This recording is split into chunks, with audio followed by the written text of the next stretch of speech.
তোমরা শুনছো Saturday stories.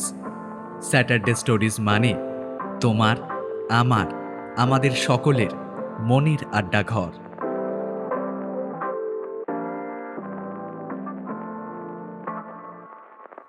এই রকম আরও হরর, থ্রিলার, সাসপেন্স এবং ফ্যান্টাসি গল্প নিয়মিত শুনতে সাবস্ক্রাইব করুন স্যাটারডে স্টোরিজ।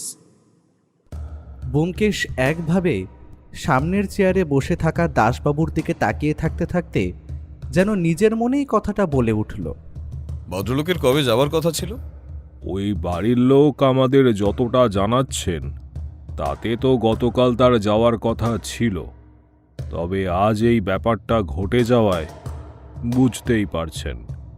তবে তার কিন্তু এত তাড়াতাড়ি ফিরে যাওয়ার কথা ছিল না। হঠাৎ করে তিনি কাল সকালেই সিদ্ধান্ত নিয়েছিলেন সেদিন ফিরে যাবেন। মৃতদেহ এখন কোথায় রাখা আছে? আপাতত মৃতদেহ মর্গে পাঠানো হয়েছে, তবে আমার মনে হলো আপনি হয়তো মৃতদেহ একবার দেখতে চাইবেন, তাই মৃতদেহটা দেখার ব্যবস্থা করে রাখা হয়েছে। আপনি কি এখন একবার যাবেন? যাওয়া তো প্রয়োজন দাসবাবু, তবে আমার মনে হয় আমাদের প্রথমে ঘটনাস্থলটা একবার দেখে নেওয়া দরকার, তারপর না হয় মৃতদেহ দেখা যাবে। আপনি যেটা ভালো বোঝেন তাতেই হবে। তবে আসল ব্যাপারটা হলো, ঘরের মধ্যে আমরা তন্ন তন্ন করে খুঁজেও কিন্তু এমন কিছু পাইনি যাতে মৃত্যু হতে পারে। তবে দেখে মনে হচ্ছে শরীরে কোনোভাবে বিষ প্রবেশ করেছিল, আর সেই কারণে মৃত্যুটা হয়েছে। অথচ ঘরে এমন কিছু খুঁজে পাননি যেতে বিষের ছাপ অর্থাৎ থাকার কথা এমন কিছু পাওয়া যায়, তাই তো? দাসবাবু নিঃশব্দে মাথা নাড়িয়ে জানিয়ে দিলেন ব্যোমকেশের কথা সত্যি। আমি ব্যোমকেশের পাশে বসে এতক্ষণ গোটা ব্যাপারটা শুনছিলাম। এবার বললাম, বিষ কোথাও লেগে থাকতে পাওয়া যায়নি, তাহলে এমনও তো হতে পারে যে বিষ যাতে মেশানো ছিল সেটা কোথাও ফেলে দেওয়া হয়েছে। আপনি বাড়িটা ভালোভাবে দেখলেই বুঝতে পারবেন। অজিতবাবু, ওই বাড়িটার চারপাশের দেওয়াল এমনভাবে উঁচু যে ওখান থেকে কিছু বাইরে ছুঁড়ে ফেলা সহজ কাজ নয়। আমরা বাইরে খুঁজে দেখেছি, কিছু পাইনি। কিন্তু বিষের ট্রেস বাড়িতে নেই। ইন্টারেস্টিং ব্যাপার কিন্তু। সেই কারণেই তো বলছি ব্যোমকেশবাবু, ও বাড়িতে সদস্য বলতে সমীরণ হালদার আর তার স্ত্রী, তাছাড়া তাদের একমাত্র মেয়ে মালতী হালদার। আর যে ভদ্রলোক মারা গেছেন তিনি ওদের পরিবারের কেউ নয়, তবে অনেক বছর ধরে এখানেই থাকেন। আসলে যতটা আমরা জানতে পেরেছি তাতে ওই ভদ্রলোক সমীরণ হালদারের এক বন্ধুর ছেলে। ভদ্রলোক এখান থেকেই পড়াশুনো করতেন এবং এখান থেকেই চাকরিটা পেয়ে বিদেশে গিয়েছিলেন। কোনো শত্রু কিংবা কারো সঙ্গে কোনো সমস্যায় জড়িয়ে পড়েছিলেন কিনা সে ব্যাপারে খোঁজ নিয়েছেন? আজ সকালেরই তো ব্যাপার। যতটা খোঁজ নিয়েছি তাতে জানা গেছে ভদ্রলোক বেশ 2 বছর বাইরে ছিলেন, সম্প্রতি দেশে ফিরেছেন। তবে শত্রু তেমন কেউ ছিল না বলেই সমীরণ হালদার জানিয়েছেন। শত্রু কেউ না কেউ তো আছেই দাসবাবু, সে বাইরের হোক কিংবা ঘরের কেউ হোক। নাহলে ভদ্রলোককে বিষ দিয়ে হঠাৎ করে কেউ খুন করতে যাবে কেন? আর ঘটনাটা আপনি সকালে জানতে পেরেছেন, তার মানে যতদূর সম্ভব খুনটা হয়েছে রাতের দিকে। না দাসবাবু, বসে থাকলে হবে না, চলুন ব্যাপারটা দেখেই আসি। আমি, ব্যোমকেশ আর দাসবাবু মিলে পুলিশের জিপে করেই সমীরণ হালদারের বাড়িতে গিয়ে পৌঁছলাম। বাড়ির সামনে দাঁড়াতেই কিন্তু মনে হলো এমন অদ্ভুত ধরনের বাড়ি এর আগে খুব একটা দেখিনি। বাড়ির সামনের দিকে উঁচু দেওয়াল প্রায় 2 মানুষের চেয়ে উঁচু। এ বাড়িতে চোর ঢুকতে গেলে তাকে যে বেশ কসরত করে ঢুকতে হবে তা বোঝা যায়। তাছাড়া বাড়ির বড় দরজার সামনে একজন দারোয়ানও আছে। সচরাচর যে বাড়িতে দারোয়ান দেখা যায় সে বাড়ি একটু বিত্তবান বলেই আমি ধারণা করে নিতে পারি। এ বাড়িতে দারোয়ান দেখেও সেই কথাটাই প্রথমে মনে হলো আমাদের। সাথে দাসবাবু থাকার জন্য দারোয়ান খুব সহজেই গেট খুলে আমাদের ভেতরে যেতে দিল। গোটা বাড়ির একটা বর্ণনা এখানে দেওয়া দরকার, সেটা আমাদের পরে কাজে লাগবে। গেট দিয়ে ঢুকে সামান্য খানিকটা জায়গা পেরিয়ে দোতলা বাড়িটা, তার পেছনের দিকে বেশ কিছুটা জায়গা আছে। তবে গোটা বাড়িটাই উঁচু পাঁচিল দিয়ে ঘেরা। বাড়ির পেছনের দিকে একটা রাস্তা চলে গেছে। বাড়ির পেছনে একটা পুরনো দিনের কুয়ো, তাছাড়া তার পাশেই একটা নতুন জলের কল। বাড়িটা দেখেই বোঝা যায় বাড়িটা বেশ পুরনো আমলে তৈরি। তার মোটা কড়িবর্গা এবং থাম সেই সাক্ষ্য দিচ্ছে। আমরা দরজার সামনে এগিয়ে যেতেই বাড়ির ভেতর থেকে এক ভদ্রলোক বাইরে বেরিয়ে এলেন। তিনি হয়তো গেটের সামনে দারোয়ানের সাথে দাসবাবুর কথাবার্তা কোনোভাবে শুনতে পেয়েছিলেন। তিনি এগিয়ে এসে বললেন, আপনি কি কিছু খবর পেয়েছেন? আর মৃতদেহ কখন ছাড়বে বলতে পারবেন? আমাকেই তো আনতে যেতে হবে। মৃতদেহ আমার মনে হয় আজ ছাড়া যাবে না, তবে ছাড়ার আগে আপনাকে টেলিফোন করে দেওয়া হবে, আপনি মর্গে পৌঁছে যাবেন। তবে ব্যোমকেশবাবু এই কেসটার বিষয়ে কিছু কথাবার্তা বলতে আপনার কাছে এসেছেন। আশা করি এতে আপনার কোনো অসুবিধা নেই। অসুবিধা কেন থাকবে দাসবাবু? আমি তো নিজেও চাইছি তন্ময়ের এই অবস্থা যে করলো তার শাস্তি হোক। ছেলেটা বিদেশ থেকে মাত্র কয়েকদিনের জন্য থাকতে এলো, আর এর মধ্যে এত কিছু ঘটে গেল। ক্ষমা করবেন সমীরণবাবু, আমরা যদি ভেতরে গিয়ে বসে ব্যাপারে কথা বলতাম তাহলে খুব ভালো হতো। হ্যাঁ হ্যাঁ, অবশ্যই। আসলে এসব ব্যাপার ঘটে গিয়ে আমার মাথায় নেই সব। যাই হোক, আসুন, আপনারা ভেতরে আসুন। আমরা তিনজন ভেতরে গিয়ে একতলায় বসার মতো জায়গাটায় চেয়ারের উপরে বসতেই সমীরণবাবু অন্যদিকের চেয়ারে বসে বললেন, ব্যোমকেশবাবু, আপনি তো বোধহয় সবটাই শুনেছেন। আর আপনি কিছু একটা করুন, আমি তো কিছুই বুঝতে পারছি না। ওভাবে হবে না সমীরণবাবু, আপনি আমায় প্রথম থেকে সব ব্যাপারটা একটু খুলে বলুন, তারপর আমি দেখছি কি করা যায়। এমনকি আপনার কথাও। আমি সমীরণ হালদার। আমি একসময় একটা ছোট্টখাটো ব্যবসা করতাম, তবে আমার পৈতৃক সম্পত্তি যা আছে তাতে আমার ব্যবসা না করলেও চলে যেত। তবে কিছুটা নিজের শখের বসেই আমি ব্যবসাটা করতাম। তবে বছর কয়েক আগে থেকে সেই ব্যবসা থেকে আমি একেবারে অবসর নিয়ে নিয়েছি। আমার সেই ব্যবসা এখন অন্য একজন দেখছেন, তবে সেখান থেকে কিছু টাকা আমি প্রতি মাসে পাই। এই বাড়িতে আমি, আমার স্ত্রী কনকবালা আর আমার মেয়ে মালতী থাকে। বেশ কয়েক বছর আগে আমার এক বন্ধু বিমল স্ত্রী সহ একটা দুর্ঘটনায় মারা যায়। তাদের একমাত্র ছেলে তন্ময় তারপর থেকে আমার কাছেই থাকতো। আসলে এখান থেকে তার কলেজে পড়াশোনা এবং সমস্ত কিছু ভালোভাবে চলে যেত। সেই কারণে সে আমার এখানে এসে থাকতে শুরু করে। তারপর তার পড়াশোনা শেষে আমি তাকে বিদেশে পাঠিয়ে দিই বাকি পড়া সম্পূর্ণ করার জন্য, এবং সেখানে থেকেই সে একটা চাকরিও জোগাড় করে নিল। এর আগেও তন্ময় আমার কাছে থাকতে এসেছিল বেশ কিছুদিনের জন্য, তারপর আবার ফিরে গেছে।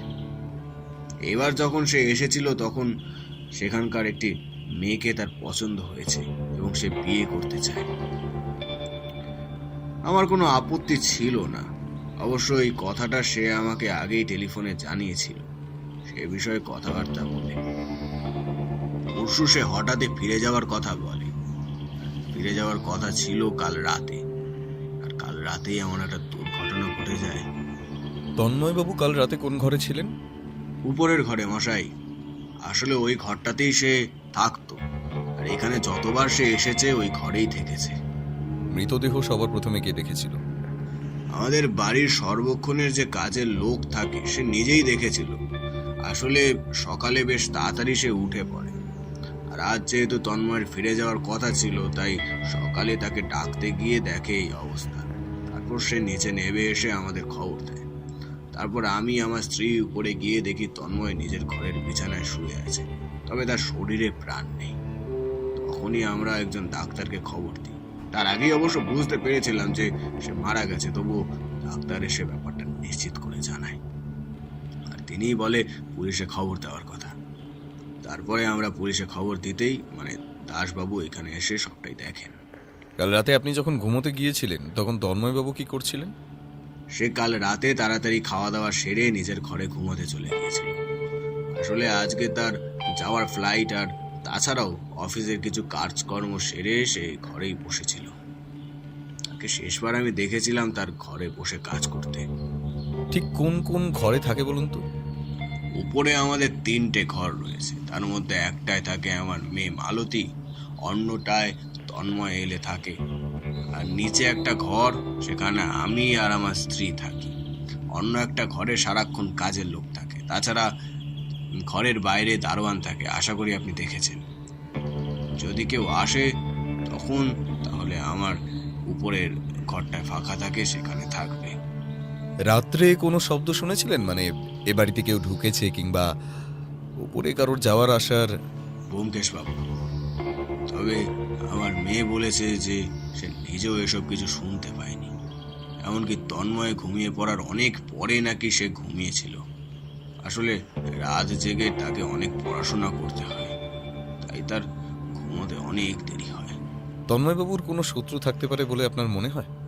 ওর কোনো শত্রু থাকবে কি করে ব্যোমকেশ বাবু? আর তা থাকলে এখানে থাকবে কি করে? আসলে সে এখানে তো থাকেই না। যখন এখানে থাকতো তখন তার কোনো শত্রু ছিল বলে আমি জানি না, কারণ সে যথেষ্ট ভালো একজন ছেলে। আচ্ছা, আপনার কারোর উপর সন্দেহ হয় না? সমীরণবাবু এ কথার উত্তরে মাথা নাড়লেন। তিনি বুঝিয়ে দিলেন তার কারোর ওপর সন্দেহ হয় না। ঠিক সেই সময় তাদের বাড়ির কাজের লোক বোধহয় আমাদের জন্য চা নিয়ে এলো। আমরা চায়ের কাপ তুলে দিতেই দাসবাবু বললেন, মৃত্যুটা যে বিষের কারণেই হয়েছে সে ব্যাপারে আমরা নিশ্চিত, তবে বিষ শরীরে এলো কি করে সেটাই বুঝতে পারছি না। আসলে রাতের খাবার সবাই একসাথেই খেয়েছে, তাই সে খাবারে থাকলে তো সবারই অসুবিধা হওয়ার কথা। তন্ময়বাবু কোনো নেশা, মানে সিগারেট কিংবা অন্য কোনো নেশা যেটা তিনি নিজের ঘরে বসে করতেন? তার কোনো নেশা আছে বলে তো আমি জানতাম না। ঘরে বসে বসে সে নেশা করত তাহলে তো আমি বুঝতে পারতাম। কাল রাতে শেষবার তন্ময়বাবুর সঙ্গে কার দেখা হয়েছে? যতদূর মনে হয় আমারই, কারণ তার সাথে কথা বলে আসার পরে সে দরজা বন্ধ করে দিয়ে শুয়ে পড়েছিল। তারপর আর কেউ তার ঘরে তো যাবে না। কেউ তো গিয়েছিল সমীরণবাবু, না হলে তার কাছে বিষয়টা পৌঁছলো কি করে? আপনি কি একবার তন্ময়ের ঘর ঘুরে দেখতে চান ব্যোমকেশ বাবু? ব্যোমকেশ উঠে দাঁড়াতে দাঁড়াতে বলল, সে তো দেখতেই হবে, চলুন। আমরা চারজন মিলে দোতলায় উঠে তন্ময়বাবুর ঘরে গিয়ে পৌঁছলাম। সেই ঘরের দরজায় বন্ধই ছিল। সমীরণবাবু নিজের হাতে দরজা খুলে আমাদের ভেতরে নিয়ে গেলেন। সাজানো ছিমছাম একটা ঘর, একপাশে বিছানা আর এক পাশে একটা চেয়ার টেবিল রাখা। তাছাড়া একটা আলমারি রয়েছে। ঘরে দুটো জানলা, ঘরে সিলিং ফ্যান, তাছাড়া আরও একটা টেবিল ফ্যানও একপাশে রাখা রয়েছে। এই ঘরের বিছানার ওপরেই আজ সকালে তন্ময়বাবুর মৃতদেহটা পাওয়া গেছে। বিছানার দিকে অদ্ভুতভাবে তাকিয়ে রইল ব্যোমকেশ। কিছুক্ষণ পর হাঁটতে হাঁটতে বিছানার উপর একটা হাত রেখে বিছানাটাকে গোল করে একবার ঘুরল। তারপর প্রশ্ন করল, তন্ময়বাবু কি ঘরের দরজা বন্ধ করে ঘুমোতেন? না, এ ঘরে দরজা বন্ধ করে কেউ ঘুমোয় না। আসলে দরজা ভেজিয়ে রেখেই আমরা ঘুমোই। তন্ময়ও সেটাই করত। তাছাড়া নিচে দারোয়ান রয়েছে, ঘরের ভেতরে আমাদের চাকর রয়েছে, তাই দরজা বন্ধ করার প্রয়োজন হতো না। ব্যোমকেশ ঘরের জানলাগুলো ভালো করে পরীক্ষা করল। তারপর ফিরে এসে ঘরের দরজার কাছে দাঁড়িয়ে দরজাটা একবার বন্ধ করে দিল। সামান্য কিছু সময় পরে আবার দরজাটা খুলে ফেলল। আমি বুঝতে পারলাম না ব্যোমকেশ এই কাজটা কেন করল। তারপর ঘরের বাইরে বেরিয়ে যেতে যেতে বলল, আপনার বাড়ির বাকিদের সঙ্গে একবার কথা বলতে হবে, তবে হ্যাঁ, আমি সবার সঙ্গে আলাদা আলাদাভাবে কথা বলবো। আপনি একটা কাজ করুন, আপনার স্ত্রীকে প্রথমে এই ঘরে পাঠিয়ে দিন, আর তিনি চলে গেলে আপনার মেয়েকে ঘরে পাঠিয়ে দেবেন। আশা করি তারা সবাই বাড়িতেই আছেন। ঠিক আছে ব্যোমকেশ বাবু। সমীরণবাবু বেরিয়ে যেতেই দাসবাবু চাপা স্বরে ব্যোমকেশকে বললেন, কি ব্যাপার বলুন তো ব্যোমকেশবাবু, আমার মনে হয় আপনি কিছু সন্দেহ করছেন। সন্দেহ তো একটা করছি, কিন্তু আসল সমস্যাটা হলো খুনের মোটিভ। অকারণে তো কেউ কাউকে বিষ দিয়ে খুন করতে যাবে না। তার উপরে বিষের ক্ষেত্রে ধরা পড়ার সম্ভাবনাটা খুব বেশি থেকে যায়।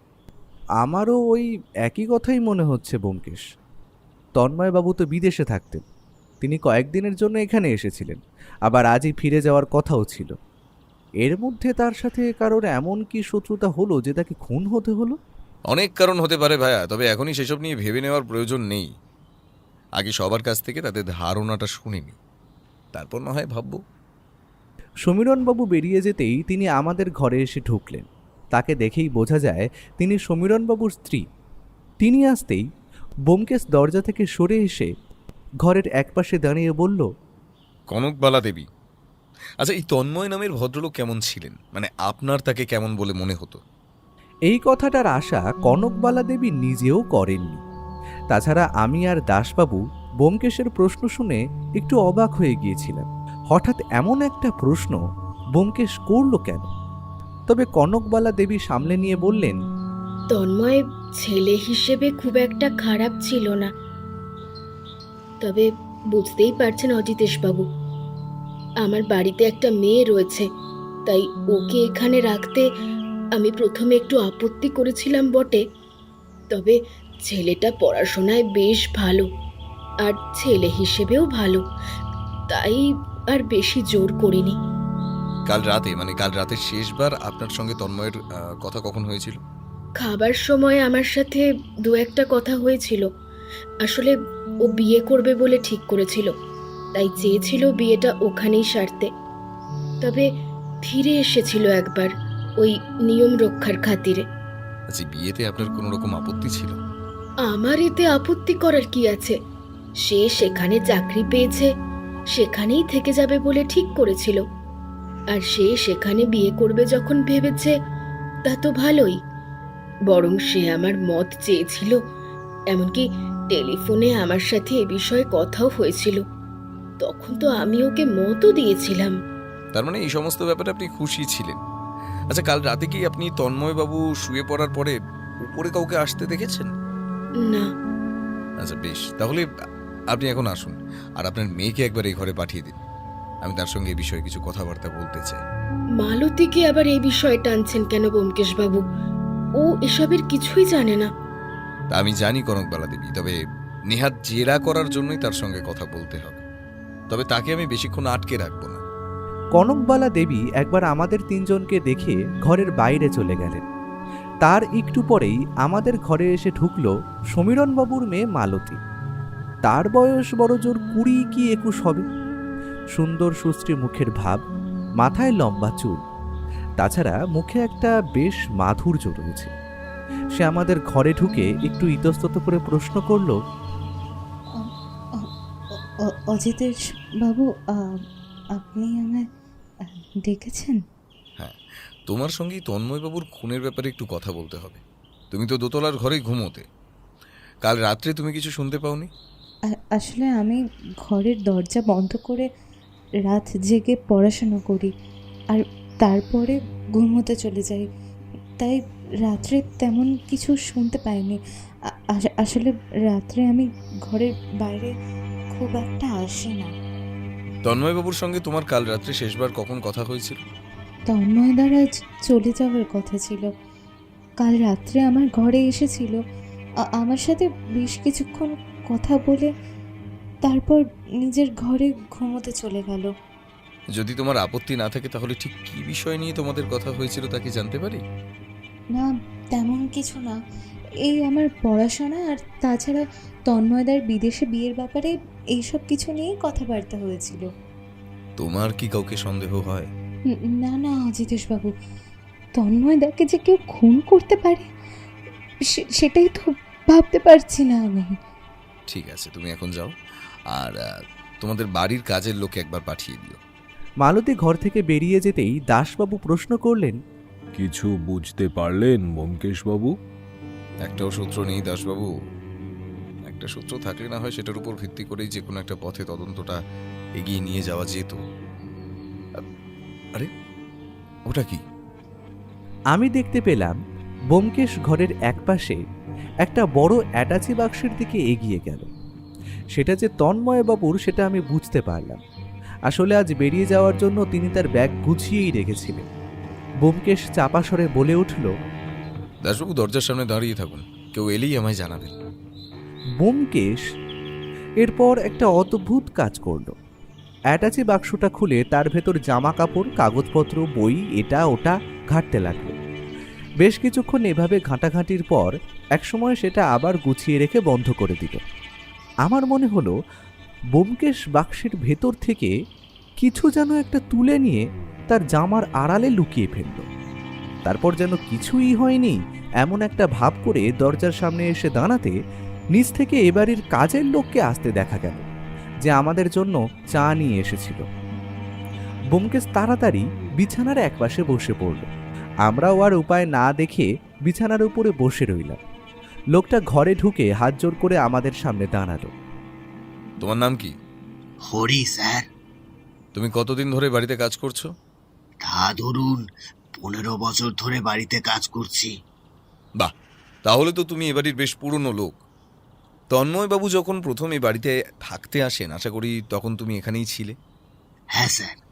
ব্যোমকেশ হঠাৎ গলার স্বর নামিয়ে আস্তে আস্তে বলল, একটা কথা বলো তো হরি, সমীরণবাবু যখন তন্ময়বাবুকে বাড়িতে নিয়ে এলেন তখন তাকে এখানে থাকতে কনকবালা দেবীকে আপত্তি করেছিলেন?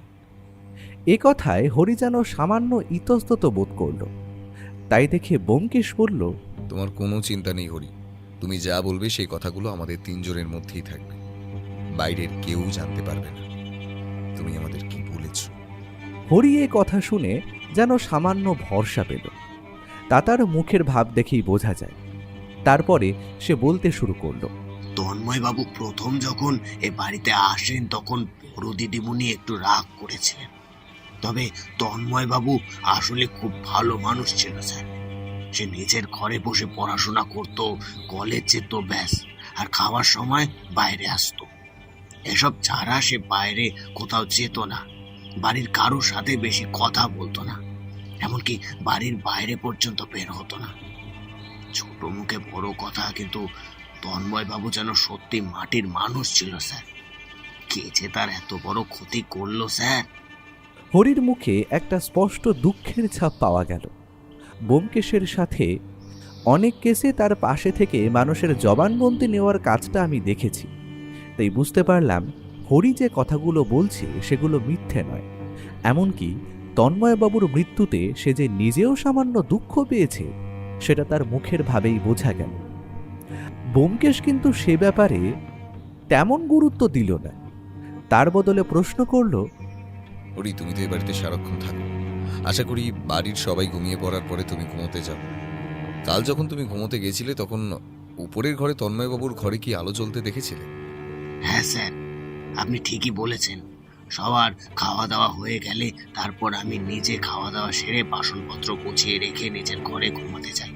কাল যখন ঘুমোতে যাচ্ছিলাম তখন দেখছি নিচে বড় দিদিমণি আর বড় দাদা বাবুর ঘরের আলো বন্ধ, উপরে তন্ময় দাদুর ঘরের মধ্যে আলো জ্বলছে। শুধু এই একটা ঘরের আলোই জ্বলছিল, আর অন্য কোনো ঘরের আলো জ্বলছিল না? না স্যার। রাতে তুমি কোনো শব্দ শুনতে পেয়েছিলে? ধরো দরজা বন্ধ করার শব্দ কিংবা অন্য কোনো শব্দ? হরি যেন খুব মন দিয়ে কিছু ভাবার চেষ্টা করল। তারপর বলল, ঠিক মনে নেই স্যার, তবে আমি যখন আমার ঘরে গিয়ে শুতে যাচ্ছি তখন মনে হলো একটা দরজার শব্দ আমি পেয়েছিলাম। তবে সেটা দরজা খোলার না দরজা বন্ধ করার তা বুঝতে পারিনি। হরির কথায় ব্যোমকেশের মুখে একটা আশার আলো ফুটে উঠল। সে হঠাৎ বিছানা ছেড়ে উঠে ঘরের দরজাটা একবার আস্তে আস্তে বন্ধ করল, তারপর আর একবার আস্তে আস্তে খুলে দিল। আমরা এবার লক্ষ্য করলাম আসলে দরজাটা আস্তে আস্তে বন্ধ করলে এবং খুললে দরজায় একটা ক্যাঁচ করে শব্দ হয়। বোধহয় এই দরজাটা অনেক দিন ধরে বন্ধ থাকার জন্য এমন একটা শব্দ তৈরি হয়। তারপর ব্যোমকেশ প্রশ্ন করল, রাতের বেলা চারিদিকে নিস্তব্ধ থাকলেও সামান্য আওয়াজও কিন্তু খুব ভালোভাবে শোনা যায়। একবার ভালো করে লক্ষ্য করে দেখো তো ঠিক কোন শব্দটা শুনেছিলে। ব্যোমকেশ এরপর আরও কয়েকবার চেষ্টা করল, কিন্তু হরি কিছুতেই বলতে পারল না আসলে কোন শব্দটা হয়েছিল। এ সময় সিঁড়িতে পায়ের শব্দ পেতেই ব্যোমকেশ বলল, হরি, তোমায় আমি যে প্রশ্নগুলো করেছি তার ব্যাপারে যেন এবার কেউ জানতে না পারে, ঠিক আছে? হরি মাথা নেড়ে সম্মতি জানাতে সমীরণবাবুকে উঠে আসতে দেখা গেল। কি বুঝলেন ব্যোমকেশ বাবু? প্রথমে মৃতদেহটা আমায় দেখতে হবে, তারপর যে কোনো একটা সিদ্ধান্তে আসতে পারবো, তার আগে নয়। সমীরণবাবু, আপনার বাড়ির টেলিফোন নাম্বার আশা করি দাসবাবুর কাছে আছে। আপনি বেশি চিন্তা করবেন না, মৃতদেহ ছাড়লেই উনি আপনাকে খবর দিয়ে দেবে। আর তাছাড়া আপনাকে কিছু জানানো হলে আমি টেলিফোন করে নেব। আচ্ছা, আরেকটা কথা আমায় বলুন তো সমীরণবাবু, কি জানতে চান ব্যোমকেশবাবু? তন্ময়বাবু ঠিক কতদিনের জন্য এখানে এসেছিলেন? আর কাল রাতে কিংবা এর মধ্যে তন্ময়বাবু আপনাদের যখন বিয়ের ব্যাপারটা জানায়, তারপর থেকে তার মধ্যে কোনো পরিবর্তন লক্ষ্য করেছিলেন? সমীরণবাবুর হঠাৎ করেই কিছু মনে পড়ে গেছে এমনভাবে তিনি বললেন, হ্যাঁ ব্যোমকেশবাবু, আসলে খাওয়ার সময় যখন সে বিয়ের কথা আলোচনা করছিল, আসলে বিয়ের ব্যাপারটা তন্ময় অনেক আগে থেকেই আমাদের একবার জানিয়েছিল, তবে কাল রাতে বিয়ের ব্যাপারটা আরো একবার আমাদের জানায়। আর এটাই তার সিদ্ধান্ত বলে ব্যাপারটা সে নিশ্চিত করেছিল। তখন বেশ স্বাভাবিক মনে হয়েছিল, তবে রাতে যখন তার ঘরে আমি কথা বলতে যাই, তখন যেন মনে হচ্ছিল খুব চিন্তিতভাবে বিছানার উপর বসে কিছু ভাবছে। তবে সত্যি বলতে বেশ 2-3 দিন ধরে তাকে একটু চিন্তিত বলেই আমার মনে হচ্ছিল, অথচ সে ব্যাপারে তাকে জিজ্ঞাসা করলে সে আমাকে কিছুই বলতে চাইতো না। ব্যোমকেশ কি যেন একটা চিন্তা করতে লাগলো। তার কপালে চিন্তার ভাঁজ স্পষ্ট ফুটে উঠল। আমি বুঝতে পারলাম সে গভীরভাবে কিছু একটা ভেবে চলেছে। তারপর স্বাভাবিকভাবেই সমীরণবাবুর দিকে তাকিয়ে বলল, আমি 2 দিন সময় দিন, আশা করছি কেসটার সমস্তটা সামনে আনতে পারব। একটু অপেক্ষা করুন সমীরণবাবু, তবে কথা দিচ্ছি তন্ময়বাবুর খুনিকে আমি ধরিয়ে দেব।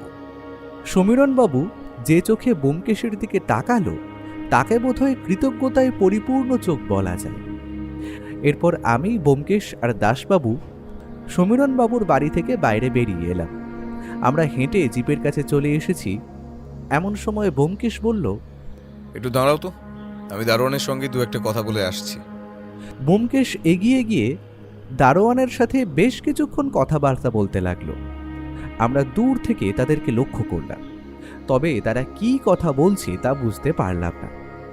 একসময় ব্যোমকেশ সেখান থেকে ফিরে এসে বলল, চলুন দাসবাবু, একবার তাহলে মর্গ থেকে ঘুরে আসি।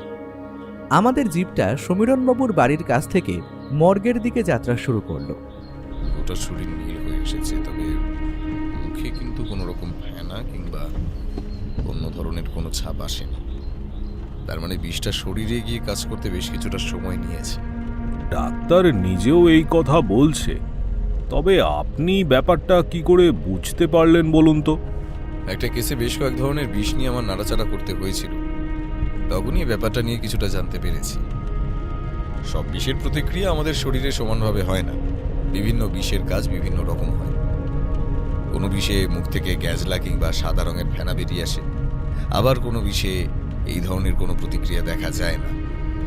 এক্ষেত্রেও তেমন একটা বিষের ব্যবহার করা হয়েছে, তবে সমস্যা হলো বিষটা জোগাড় করা। তুমি বিষের কথা বলছো? আমি তো এখনো এটাই বুঝতে পারছি না যে তন্ময়বাবুকে কে মারতে চাইবে। ব্যোমকেশ অদ্ভুতভাবে হাসল, তারপর বলল,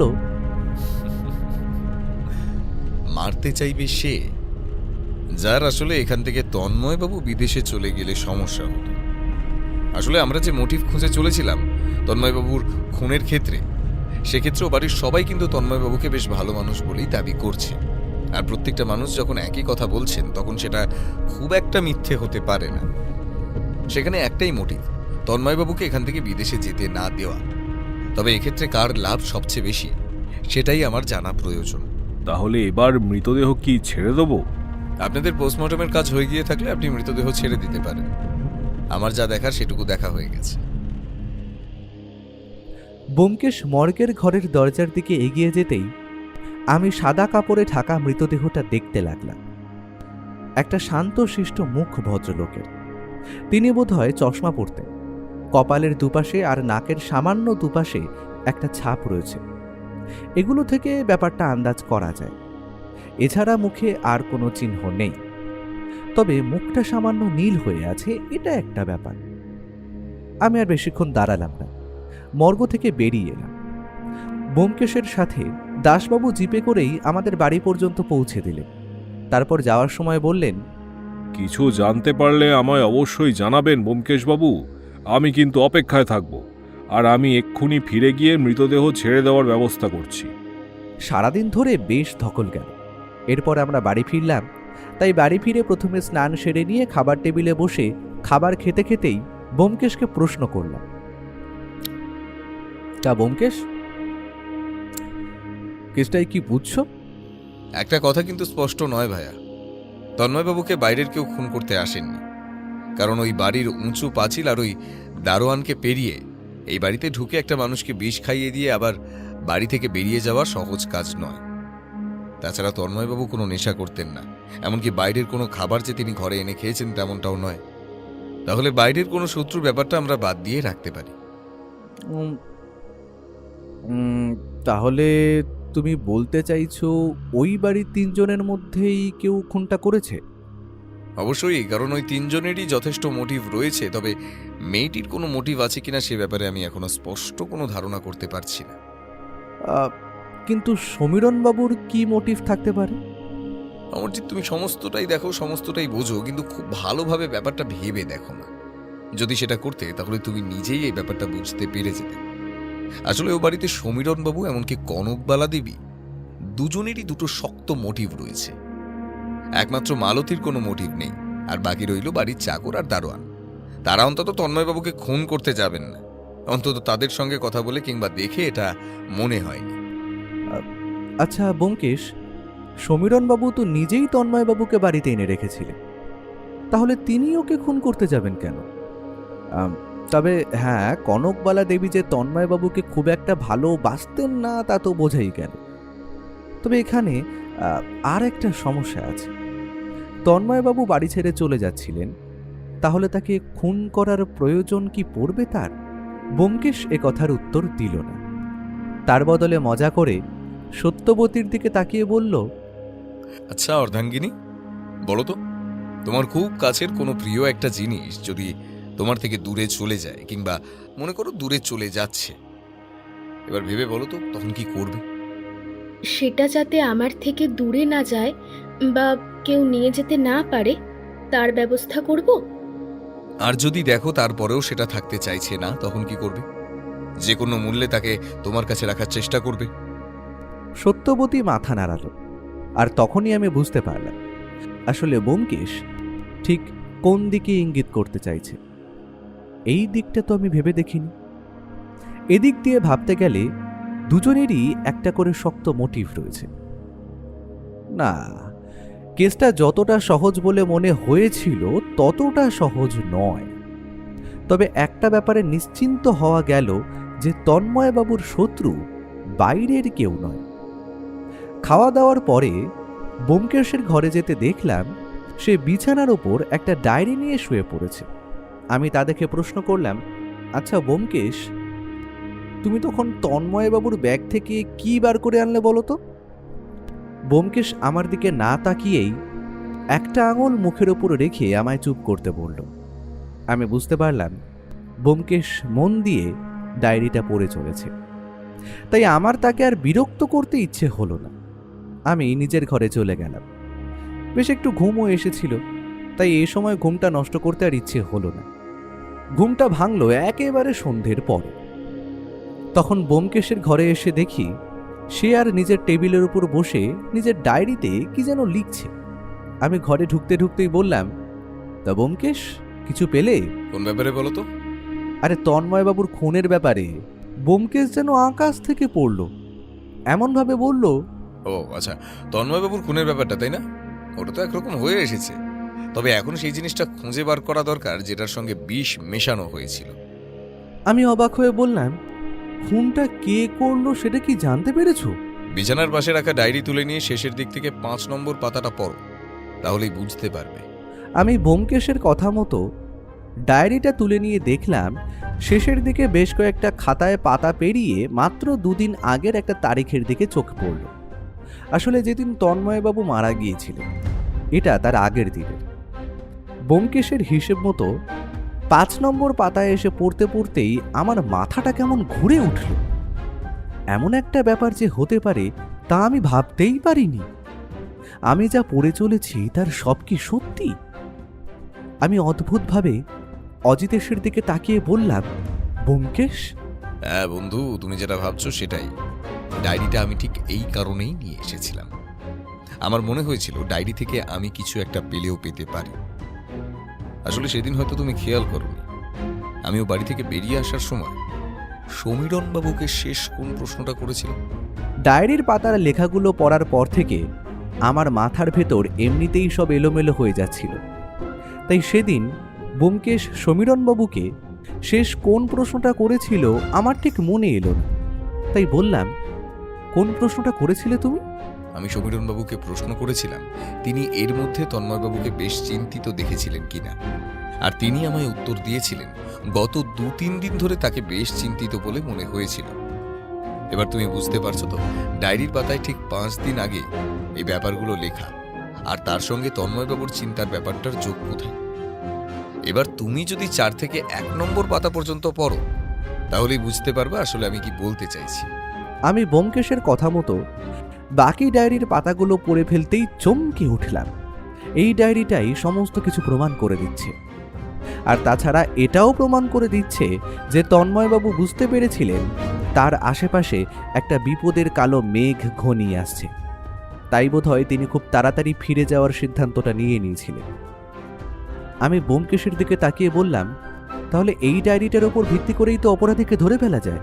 ওহো, সেটা সম্ভব হবে না। এই ডায়েরিটা থেকে মাত্র অনুমান করা যায় যে খুনি কে।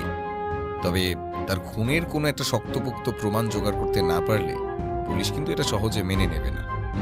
তাই এই ব্যাপারে কাজ করার জন্য আমি দাসবাবুকে এর মধ্যেই কাজে লাগিয়ে দিয়েছি। তবে আশা করছি কালকের দিনটা আমাদের অপেক্ষা করতে হবে। সেদিন রাত্রে ঘুমোতে গিয়েও কিন্তু ভালোভাবে ঘুম হচ্ছিল না। আসলে ডায়েরির পাতায় যে সমস্ত লেখাগুলো দেখেছিলাম সেগুলো দেখার পর থেকেই আমার গোটা ধারণাটা কেমন বদলে গিয়েছিল। আসলে খুনি যে ও বাড়ির মধ্যেই আছে তা আমি ব্যোমকেশের কথায় কিছুটা অনুমান করতে পারলেও এতটা ভাবতে পারি।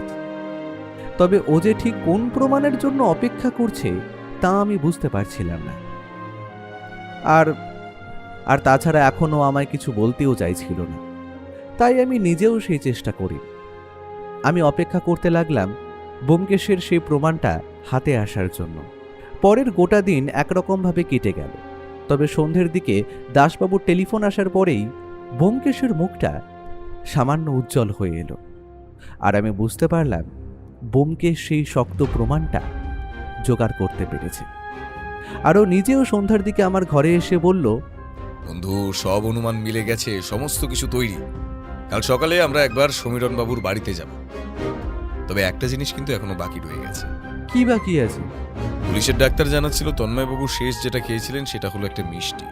তবে সেদিন রাত্রে সমীরণবাবুর বাড়িতে সবাই কিন্তু খাওয়া শেষে মিষ্টি খেয়েছিলেন, অথচ তন্ময়বাবুর সেই মিষ্টিটাতেই বিষ ছিল। আর আমি সমীরণবাবুর সঙ্গে কথা বলে জানতে পেরেছি যে মিষ্টিটা ওরা সবাই খেয়েছিল। সেই সব কটা মিষ্টি এক বাটিতেই ছিল। তাই সেখানে তার প্রভাব পড়বে, তার মানে আলাদা করে বিষ মেশানো হয়েছিল। তবে এই বিষ এতটাই মারাত্মক যে এই বিষটা হাতে লাগলেও চামড়ায় সামান্য পার্থক্য লক্ষ্য করা যায়। তাই যতদূর সম্ভব খুনি বিষটা হাতে করে আনেনি, কিংবা মিষ্টিটাও হাতে করে না এনে কোনো কিছু একটার উপর রেখে এনেছিল। তাহলে সেই পাত্রটা গেল কোথায়? তার মানে তুমি বলতে চাইছো যে পাত্রে করে মিষ্টিটা তন্ময়বাবুকে খাওয়ানো হয়েছিল সেই পাত্রটাও খুঁজে পাওয়া যাচ্ছে না? সেটাই ভাইয়া, তোমার মনে আছে প্রথম দিন দাসবাবু বলেছিলেন ও বাড়ি থেকে কোনো কিছু বাইরে বার করা খুব একটা সহজ নয়, আর সেটা তুমিও বুঝতে পেরেছ। এবার আমার প্রশ্ন হলো, তাহলে এই বিষের শিশি কিংবা মিষ্টি নিয়ে যাওয়ার পাত্রটা কোথায় গেল? আশা করি ওই পাত্রটাকে আবার খাওয়ার কাজে বাড়ির বাসনপত্রের সঙ্গে মিশিয়ে ফেলবে না। সে বিষটা সম্পর্কে খুব ভালোভাবেই জানতো সে। একটা কথা আমার মনে পড়ছে, বুঝলে, তবে সেটা ঠিক কি না আমি জানি না। তোমার মনে আছে সমীরণবাবুর বাড়ির পেছনে একটা পরিত্যক্ত কুয়ো রয়েছে? ঠিক এই কথাটাই আমারও মনে হয়েছিল ভাইয়া। ব্রিলিয়েন্ট, তোমার বুদ্ধি খুলছে। চলো, এখন আর সময় নষ্ট করে লাভ নেই। কাল সকালে একেবারে সমীরণবাবুর বাড়িতেই এই রহস্যের জট খুলব না হয়। পরদিন সকালে আমরা গিয়ে পৌঁছলাম সমীরণবাবুর বাড়িতে। দাসবাবু বোধহয় আগেই কিছু বলে রেখেছিলেন, তাই আমরা যাওয়ার আগেই নিচের বসার ঘরে সমীরণবাবু, তার স্ত্রী কনকবালা দেবী এবং তাদের মেয়ে মালতী বসেছিল। তাছাড়া তাদের বাড়ির চাকর এবং দারোয়ান তখন ঘরেই ছিল। আমরা গিয়ে পৌঁছতেই সমীরণবাবু উদাস মুখে বললেন, ব্যোমকেশবাবু, জানা গেছে কিছু? সমস্ত কিছুই জানা গেছে সমীরণবাবু। তন্ময়বাবুকে যে খুন করেছে এবং ঠিক কী কারণে খুন করেছেন তার সমস্ত কিছুই জানা গেছে। তবে তবে বিশেষ শিশিটা আর যে পাত্রে করে তন্ময়বাবুকে মিষ্টি খেতে দেওয়া হয়েছিল সেই পাত্রটা আমার বোধহয় আপনাদের বাড়ির ঠিক পেছনে ফেলা রয়েছে। আমি দুজন পুলিশ কনস্টেবলকে পাত্র আর শিশিটা তুলে আনার কথা বলে এসেছি। আশা করি তার সঙ্গে খুনির হাতের ছাপ মিলে যাবে, তাই তো মালতী? আমি কি করে জানবো? তুমি তোমার কলেজের যে বন্ধুকে দিয়ে বিষটা আনানোর ব্যবস্থা করেছিলে তার কথা আমরা জানতে পেরেছি, এবং সে তন্ময়বাবু আসার আগেই বিষটা তোমার হাতে তুলে দিয়েছিল। তুমি সেটা রেখে দিয়েছিলে কারণ ভেবেছিলে সেটা হয়তো কাজে লাগতে নাও পারে, কারণ তুমি ভেবেছিলে তন্ময়বাবুকে বুঝিয়ে বললে তিনি হয়তো সব বুঝতে পারবেন। কিন্তু তন্ময়বাবু বুঝতে চাননি, তার বদলে তিনি তাড়াতাড়ি এখান থেকে চলে যেতে চেয়েছিলেন, আর সেই সুযোগটা তুমি তাকে দাওনি। এসব আপনি কি যাতা বলছেন ব্যোমকেশ বাবু? আমার মেয়ে তন্ময়কে মারতে যাবে কেন? সেটা আমার থেকে ভালো আপনার মেয়ে বলতে পারবে। তবে আমার মনে হয় আপনার মেয়ে তন্ময়বাবুকে কোনোভাবে ভালোবেসে ফেলেছিল, তাই তন্ময়বাবুর বিয়ে ঠিক হওয়ার পর থেকে ব্যাপারটা সে মেনে নিতে পারেনি।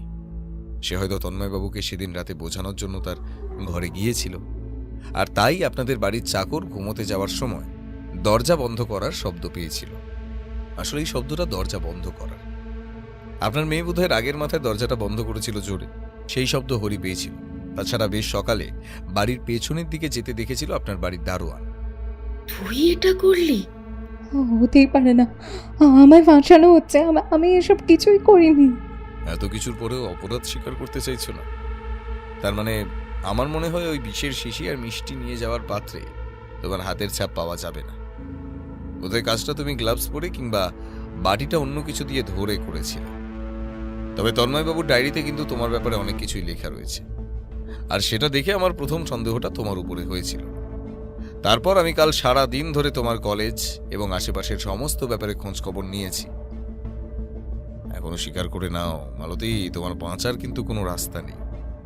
মালতী বেশ কিছুক্ষণ মাথা নিচু করেই রইল, তারপর বলল, হ্যাঁ হ্যাঁ হ্যাঁ হ্যাঁ, আমি করেছি। কেন করবো না শুনি? হ্যাঁ, কেন করবো না? আমি তন্ময়দাকে ভালোবাসতাম, আর তন্ময়দা আমাকে ছেড়ে অন্য কাউকে বিয়ে করে নেবে, সেটা সেটা আমি আমি আমি কি করে হতে দেব? তাই আমি মনে মনে ঠিক করে নিয়েছিলাম, তন্ময়দা যদি আমার না হয় তাহলে তন্ময়দাকে আমি আর কারোর হতে দেব না, কারণ না। তাই সেদিন রাতে মিষ্টির সঙ্গে বিষটা মিশিয়ে তন্ময়কে খেতে দিয়েছিলে। আমার মনে হয় তুমি তাকে বলেছিলে তুমি যা করেছো তার জন্য দুঃখিত, সবকিছু তুমি মেনে নিচ্ছ, আর তাই সে কোনো সন্দেহ না করে তোমার হাত থেকে মিষ্টিটা খেয়েছিল। তাতেই তার বিপদ ঘটে যায়। বিষটা খুব একটা তাড়াতাড়ি কাজ করে না, খানিকটা সময় নেয়। তাই তন্ময়বাবু নিশ্চিন্ত হয়ে ঘুমিয়ে পড়েছিলেন, আর ঘুমের মধ্যেই গোটা ব্যাপারটা ঘটে যায়। ব্যোমকেশের কথায় সমীরণবাবু এবং কনকবালা দেবী ভেঙে পড়েছিলেন। সমীরণবাবু প্রায় কাঁদতে কাঁদতে বললেন, একবার তো আমাদের সবটা বলতে পারতি। আমরা তো এখানেই বেঁচে ছিলাম নাকি? কেন এটা করতে গেলি? আমি অবাক হয়ে তাকিয়ে দেখলাম মালতীর মুখটা কেমন শক্ত হয়ে এসেছে। সে কিন্তু অন্যান্যদের মতো ভেঙে পড়েনি, তার চোখে জলের বিন্দু নেই। হঠাৎ করে এমন একটা ব্যাপার ঘটে গেল যে আমরা স্তম্ভিত হয়ে গেলাম। চোখের পলকে মালতীর বাঁ হাতে উঠে এলো একটা বিষের শিশি। সেই বিষের শিশি থেকে তার ভেতরের তরল পদার্থটা হঠাৎ করেই সে হাঁ করে গিলে ফেলল। এটা দেখে সমীরণবাবু আর ব্যোমকেশ তাড়াতাড়ি তাকে হাঁ করিয়ে মুখ থেকে জিনিসটা বার করার চেষ্টা করতে লাগলেন, কিন্তু ততক্ষণে তা খাওয়া হয়ে গেছে। গোটা ঘটনায় আমরা সকলেই স্তম্ভিত হয়ে গিয়েছিলাম। তারপরেও তাকে হাসপাতালে নিয়ে যাওয়ার ব্যবস্থা করা হলো, কিন্তু পথেই সে মারা গেল। গোটা ঘটনাটা যে এমন একটা পরিসমাপ্তি হবে তা আমি ভাবতেও পারিনি। বাড়ি ফেরার পথে সমীরণবাবু ব্যোমকেশের দুটো হাত শক্ত করে ধরে কাঁদতে কাঁদতে বলেছিলেন, কি হয়ে গেল ব্যোমকেশ বাবু? কি হয়ে গেল? সব হারালাম আমি, সব। ব্যোমকেশ সমীরণবাবুর হাত শক্ত করে ধরে বলেছিল, দেখুন, যা হওয়ার সেটা তো আপনাকে মেনে নিতে হবে। এখন আপনি নিজেকে শক্ত করুন, সেটা তো আর আমাদের এখন কিছু করার নেই। সমীরণবাবু আর কনকবালা দেবীকে বাড়ি পৌঁছে দিয়ে আমরা বাড়িতে ফিরে এসেছিলাম। মালতীর মৃতদেহ পুলিশ নিয়ে গিয়েছিল। এমন একটা ঘটনার পর আমরা বাড়ি ফিরে নিজেদের ঘরে চেয়ারের উপরে থম মেরে বসেছিলাম। বৌঠান আমাদের ঘরে এসে ঢুকে আমাদের মুখ দেখে বলল, এই কি হয়েছে বলো তো? আমি আর ব্যোমকেশ দুজনেই বেশ কিছুক্ষণ চুপ করে রইল। তারপরে ও বলল, মেয়েটা যে এতটা শক্ত, এতটা সাহসী আমি ভাবতে পারি। ভাবতে পারলে আগে থেকে অন্তত কিছু একটা ভেবে রাখতাম। এরকম মেয়ে আমি খুব কমই দেখেছি, বুঝলে। আমাদের চোখের সামনে মেয়েটা আত্মহত্যা করে ফেলল, অথচ আমরা কিছুই করতে পারলাম না। বৌঠান আমাদের দুজনের মুখের দিকে তাকিয়ে রইল, কিন্তু কিছু উত্তর দিতে পারল না।